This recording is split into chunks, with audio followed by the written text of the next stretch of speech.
চাঁদপুরে 3 দিনব্যাপী তাবলিগ জামাতের জেলা ইজতেমা আখেরি মোনাজাতের মধ্য দিয়ে শেষ হয়েছে।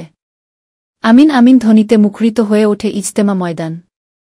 মোনাজাত পরিচালনা করেন কাকরাইল মারকাজের শুরা প্রধান মাওলানা মনির বিন ইউসুফ। শনিবার আখেরি মোনাজাতে প্রায় 20 সহস্রাধিক মুসল্লি অংশ নেন। বেলা 12:03 মোনাজাত শুরু হয়। এতে মুসলিম উম্মার শান্তি ও সমৃদ্ধি কামনা করে দোয়া করা হয়। সেই সাথে দিনের পরিবেশ কায়েম করার পাশাপাশি নবী করিম সাল্লাল্লাহু আলাইহি ওয়াসাল্লাম এর সুন্নতের তরিকা অনুযায়ী চলার তৌফিক কামনা করা হয়। দুনিয়ার সকল মক্তব, মাদ্রাসা, দ্বীনী প্রতিষ্ঠানের হেফাজত এবং সবাইকে খেদমত করার তৌফিক এনায়েত করেন। বিশ্বের মানুষের হেদায়েতে কাজ করতে তৌফিক কামনা করেন।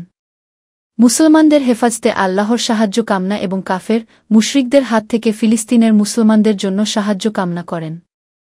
25 মিনিটের মোনাজাতে মুসল্লিরা আমিন আমিন বলে কান্নায় ভেঙে পড়েন। 3 দিনব্যাপী তাবলিগ জামাতের ইজতেমা চাঁদপুর শহরের পুরানবাজার স্টার আলকায়েত জুট মিলের উল্টো দিকে বালুর মাঠে অনুষ্ঠিত হয়।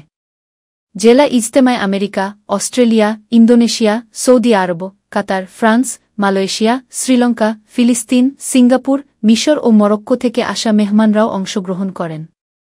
তাবলিগ জামাতের চাঁদপুরের মুরুব্বি হজরত মাওলানা আব্দুর রশিদ জানান, গত বৃহস্পতিবার আম্বজানের মধ্য দিয়ে তাবলিগ জামাতের জেলা ইজতেমা শুরু হয়।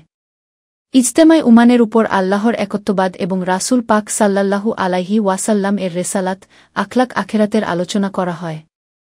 তিনি আরও জানান, ইজতেমায় আসা মুসল্লিদের মাধ্যমে প্রায় 20টির অধিক জামাত তৈরি হয়েছে।